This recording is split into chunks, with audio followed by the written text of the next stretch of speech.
Let me clarify what I mean with the title of this video. I won't lie, current 343 have made some strides to help Halo Infinite claw its way out of an awful launch experience, regardless if it's years late to the party, but I find it a bit unfortunate that this has prompted people to prematurely proclaim that the game is complete, or believe the game has been fully redeemed, which I believe more accurately, Halo Infinite is in its atonement phase at the moment. Not enough time and content has been given to wash away the stench of an awful launch, and the truth is Halo Infinite is not finished yet. It is not in the best state it can be. We need to expect more from it this coming year, meaning raise the standards if we want it to reach a peak much higher than where it currently stands. Several things need to happen to garner more trust from a very wounded fan base, and that's what I'm gonna get into right now. Let's get the most obvious requests out of the way, starting with campaign DLC. I'm really excited for Season 5.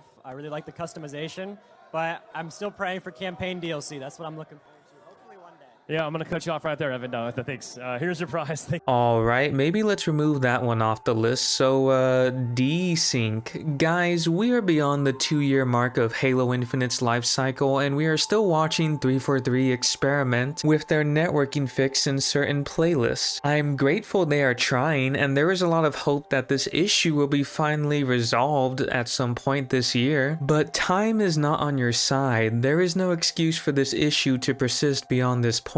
Plus, I think it's sad that this is something we have to be excited for 2 years later after release, but it is what it is. Skill-based matchmaking needs to calm the hell down, or at least be taken out of the social playlists. Without dragging this one out for too long, it is the second thing most players complain about. The fact that you subconsciously think about how you might eventually get screwed over next match if you try to do well or just win is not good, because you may get paired against the biggest sweat lords or be paired with people who just installed the game to ensure you reach the expected kill count. It's awful. It definitely kills a lot of the investment in your matches knowing this system exists. I've not heard of anything about them changing this, which is a bit worrying, but it needs to be addressed. You know what also needs to be addressed? The user interface. This thing still feels like it's in its early access phase. It is not ready for what's eventually on the way for Halo Infinite. More armor cores, more coatings. I expect they will add customization to banished weapons. I don't think anyone is happy to continue scrolling left and right, nor do I believe people will appreciate having to go through all their weapons one by one to change the appearances, so it can match the colors of an armor core you wanted to wear for that one day just for a bit. We need sets, or at least the ability to change things more easily. This whole menu needs to be condensed. It needs to be less of a museum and more of a video game UI. Now, I'm not going to list everything here. I'm sure we all have our issues on this, but I hope you understand the gist of it. Cross-core customization would be much appreciated. You know, this is something we've all been wanting for a really long time. Cross-core shoulders are on the way, but it would be nice if utility slots and the wrist attachments were thrown in there as well. Absolutely make every armor coating cross-core compatible. A good amount of them are still locked to only 1, if not 3 armor cores. It would be great if that could also be extended to weapon coatings as well. And that's more or less what I would say are the obvious things that people are asking for and have been asking for the past like 2 years. But I have 3 more things I want to bring up, and I feel like people underestimate how much these really matter. Match Composer. I cannot stress how important this feature was and is, especially with Halo Infinite. There are some modes that just suck for a variety of reasons, and this has been the case since launch day. Must I bring up everybody's favorite game mode, Oddball? A good number of players, myself included, hate constantly getting modes like this, as well as Capture the Flag. If only there was a feature that allowed us to exclude modes like this from tormenting us. I don't want to exclude CTF entirely, it's just extremely frustrating when 7 out of 10 of your matches are CTF, for example. And this can harm new content coming into Halo Infinite. I personally struggled to enjoy Halo 3 Refueled because I kept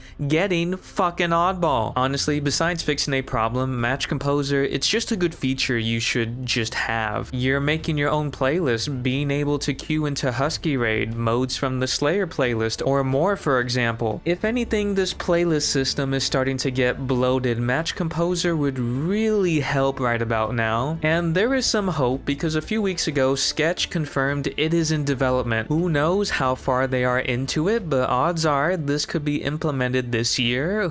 I mean, we'll find out. Meaningful cosmetic progression. I have talked about this in most of my recent videos. It is extremely disappointing that this topic gets waved away like it doesn't matter. We have the shop, which doesn't need any explanation. You know what it is, and you know it sucks balls. We have the ultimate challenge rewards, which are anything but ultimate and stupidly time gated for 1 week. We have 3 battle passes, and most likely we will have 3 more next season. 2 of them are free of charge, except for 1 cosmetic, which isn't too bad, but that's not my issue. The issue is that these rewards are not satisfying to grind for it. Plus, you can just buy levels from any of the battle passes, on top of the many bundles in the shop that look infinitely better than most of what you can actually play for. Which begs the question, what is the meaning behind any of the cosmetics you see in game? Why should I feel good about the time I put into cosmetic progression when it can be easily circumvented by money instead of a balance of both? Where are the challenge rewards that Halo MCC had back when it used to get seasonal content? We were asking for a credit system since day 1 of Halo Infinite, and it's still just credits from the battle pass. Credits that you will be saving for the next battle pass when it comes out. I have finished all 3 battle passes for season 5, and I only play this game once a week, if not twice a week on a rare occasion, and I feel nothing at the end of this journey for all the reasons and wants I've listed earlier. There aren't many good incentives to play, and before you say, oh, just play for fun, you should know many people find fun in cosmetic progression, especially for a game, a franchise that had a history of respecting the time you put into it. It is a thing players will grind days for to show off their achievements and time spent, and it makes the environment feel much better when you see people wearing those types of cosmetics instead of store-bought items. Aside from one thing, which is a very steep climb, hence why I'm excluding it from the equation at the moment, Halo Infinite in its current state doesn't feel like a game that respects the time you put into it. If you believe otherwise, just be straight with me here. Do you honestly believe 343 abducting Combat Evolved Chief and stuffing him into the shop for 2 times the price of the actual Combat Evolved game? Do you really believe this is for you and not a nostalgia bait to yoink $20 from you? I understand wanting to support the game's development, but you are also supporting this type of business model. You're letting them know this works on you, and they will most certainly do it again instead of changing anything. Also, these prices are ridiculous. I wouldn't say they deserve this amount of money based on the content they've been putting out. I had a much better time buying some games from the Steam Winter Sale for half if not the same price as a shop bundle. The point is, there needs to be a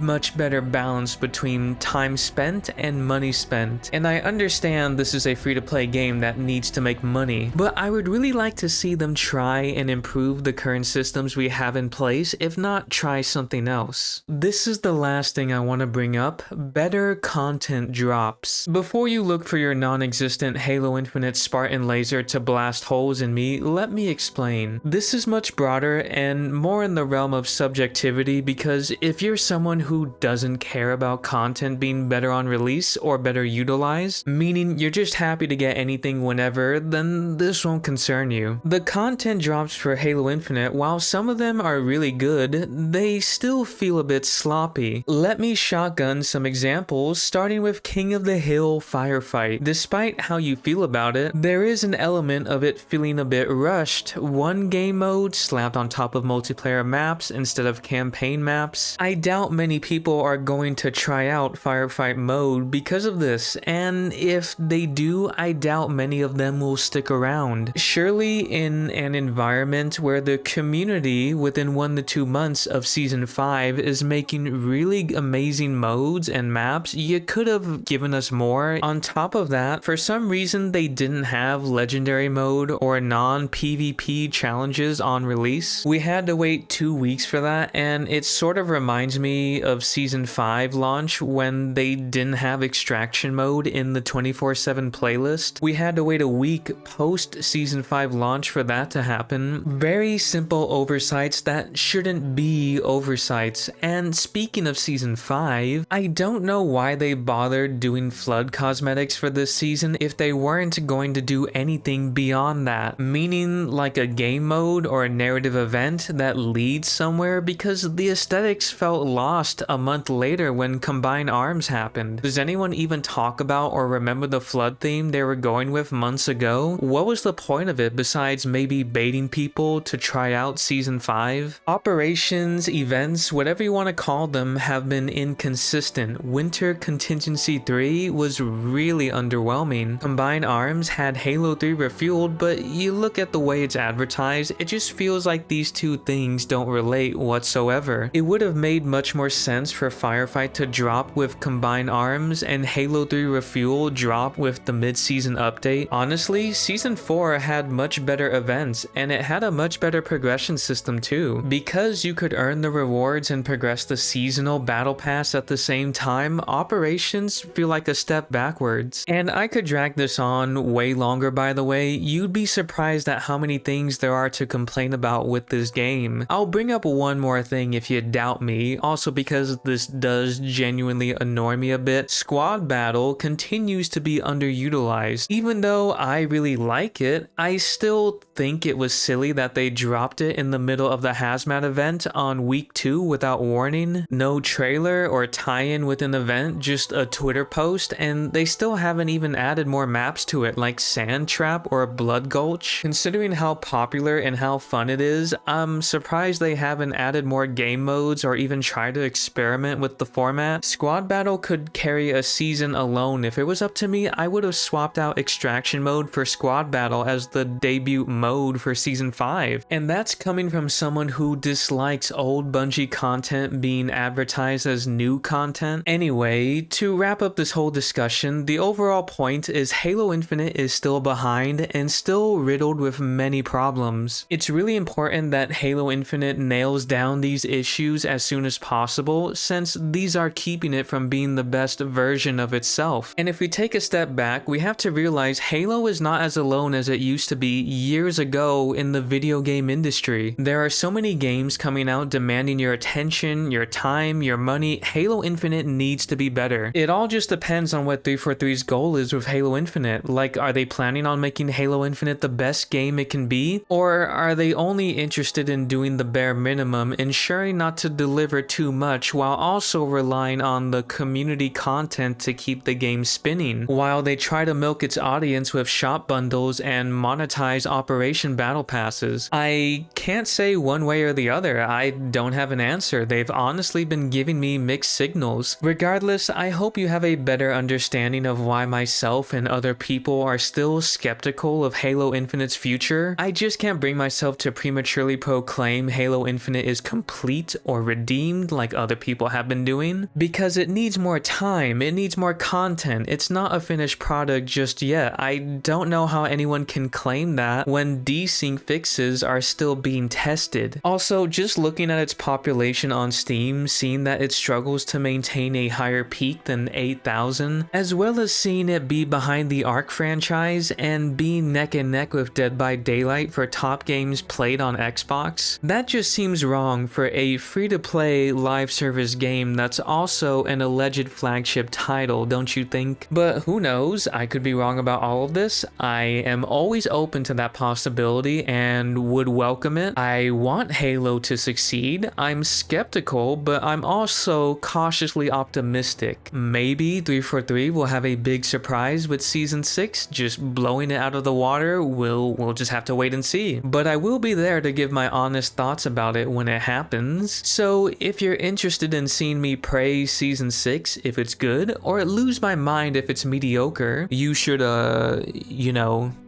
subscribe. Wait, first actually, well, I mean, I guess it doesn't matter which order you do it in, but like the video before you leave. And now I shall leave to, I guess, play a different video game until I force myself to play this game on Tuesday so I can get mad at the ultimate challenge reward again, because I just love this game so much.